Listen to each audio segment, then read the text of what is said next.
शिंदेंच्या बालेकिल्ल्यात वादाचा भडका हा रेफरन्स आहे छत्रपती संभाजीनगरचा। छत्रपती संभाजीनगर या शिंदेंच्या बालेकिल्ल्यात गृहकलह रंगलाय। म्हणजे जिल्ह्यातले प्रमुख नेते, शिवसेनेचे प्रमुख नेते आणि राज्याचे मंत्री असलेले संजय शिरसाट यांनी शिवसेना हा पक्ष आपल्या दावणीला बांधलाय असा आरोप तिथं जिल्हा प्रमुख राजेंद्र जंजाळ यांनी केला। राजेंद्र जंजाळ यांनी असाही आरोप केला की जो शिवसेनेत काम करू इच्छितो त्याला संधी दिली जात नाही आणि त्यामागे शिरसाट आहेत। जंजाळांच्या या आरोपाला संजय शिरसाट यांनी सुद्धा उत्तर दिलेलं आहे। शिरसाटांचं म्हणणं आहे की सर्वात प्रथम जंजाळांना संधी मीच दिली आणि काम करणाऱ्यांना इथं चांगली संधी असल्याचा त्यांचा दावा आहे। हा वाद इतका विकोपाला गेला की अखेर या वादामध्ये शिंदेंनाच मध्यस्थी करावी लागली। आपण पाहूयात।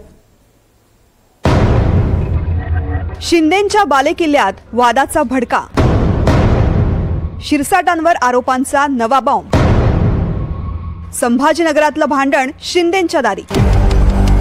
छत्रपती संभाजीनगर शिवसेनेचा बालेकिल्ला। याच बालेकिल्ल्यात शिवसेनेत अंतर्गत संघर्ष सुरू झालाय आणि या वादाचा केंद्रबिंदू ठरले आहेत मंत्री संजय शिरसाट। गेल्या काही दिवसांपासून भाजपनं संभाजीनगरमधले शिवसेनेचे महत्त्वाचे नेते फोडण्याचा धडाका लावलाय।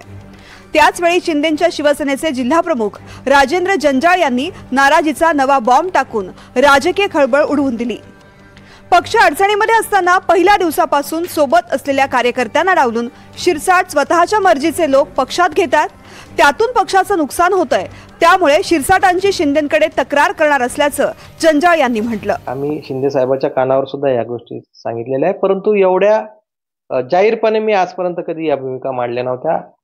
आता मला माझ्यासमोर पर्यायच नाहीये, आता मला हे जाहीरपणे बोलावंच लागणार, कारण मी जर जाहीरपणे बोललो नाही तर ही खतखत कार्यकर्त्याच्या मनामध्ये तशीच राहणार आणि निश्चित या खतखतीचं रूपांतर एखाद्या दिवशी मोठ्या उद्रेकामध्ये होणार आणि त्याची पूर्ण जबाबदारी जिल्हाप्रमुख म्हणून माझी येणार। त्याच्यामुळे मी आत्ताच शिंदे साहेबांना सांगणार आहे की बाबा असं संघटनेचं पूर्ण चित्र आहे आणि आपण योग्य तो निर्णय यामध्ये घेतला पाहिजे, आपण मध्यस्थी केली पाहिजे, आपण कार्यकर्त्याशी बोललं पाहिजे। संजय शिरसाट आणि त्यांचे कुटुंबीय संभाजीनगरात शिवसेना आपल्या ताब्यात घेण्याचे प्रयत्न करतात असा आरोप होतोय। मला न बोलवता जर बैठका घेतल्या जात असतील, मला बाजूला ठेवून महानगरपालिकेच्या इच्छुकांची यादी तयार केली जात असेल, तर मग माझ्या सोबत आलेले जे पदाधिकारी आहे की ज्यांनी गेल्या 2.5 ते 3 वर्षामध्ये खऱ्या अर्थानं पक्षाला ताकद देण्याचं काम केलं, त्यांचं काय? पक्ष एका कुटुंबाकडे गेला नाही, पक्ष कुटुंबाकडे गेला नाही अजून, पक्ष एका कुटुंबापुरतं मर्यादित करण्याचा प्रयत्न निश्चित झाल्याचं दिसतंय। संभाजीनगरच्या शिवसेनेतल्या संघर्षामध्ये शिरसाटांवर आरोप झालेत। या आरोपांना जशास तसं उत्तर देईन, ज्यांना पक्ष सोडायचा आहे त्यांनी सोडून जावं असं शिरसाट यांनी म्हटलंय। हे आरोप करताना थोडीशी जनाची नाही तर मनाची लाज वाटली पाहिजे। कुणावर आरोप करताना असे आरोप करतात थोडस लाजत जा थोडस। पक्ष तुमच्यापेक्षा जास्त आम्ही पाहिलेलं, उन्हाळ्या पावसाळे आम्ही पाहिलेलं, आणि अशा प्रकारे जर आरोप केले तर त्याचं उत्तर मी चांगल्या प्रकारे देईल त्याला।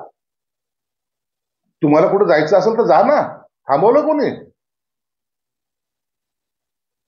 परंतु तुम्ही जर कार्यकर्ता कोणी घ्यायचाच नाही पक्षात, पक्ष मोठा होऊ द्यायचाच नाही, असं जर तुमचा आविर्भाव असेल, असं जर तुमचं वागणं असेल तर योग्य नाहीये। काय करायचं तुमच्याकडे?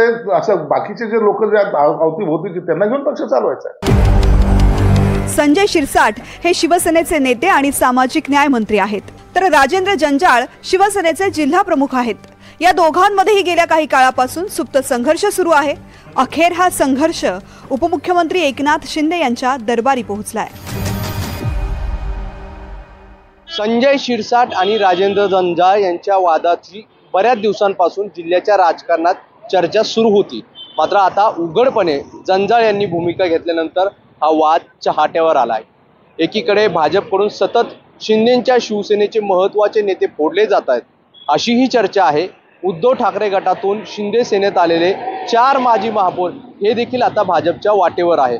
असं असताना शिंदेंच्या शिवसेनेतील हा अंतर्गत वाद समोर आल्याने आणखी नवा एक पेच शिवसेनेच्या समोर उभा राहिला आहे आणि यातून आता एकनाथ शिंदे कसा मार्ग काढतात हे पाहणं महत्त्वाचं असणार आहे। राहुल चव्हाणसह मी मोहसिन शेख, NDTV, छत्रपती संभाजीनगर।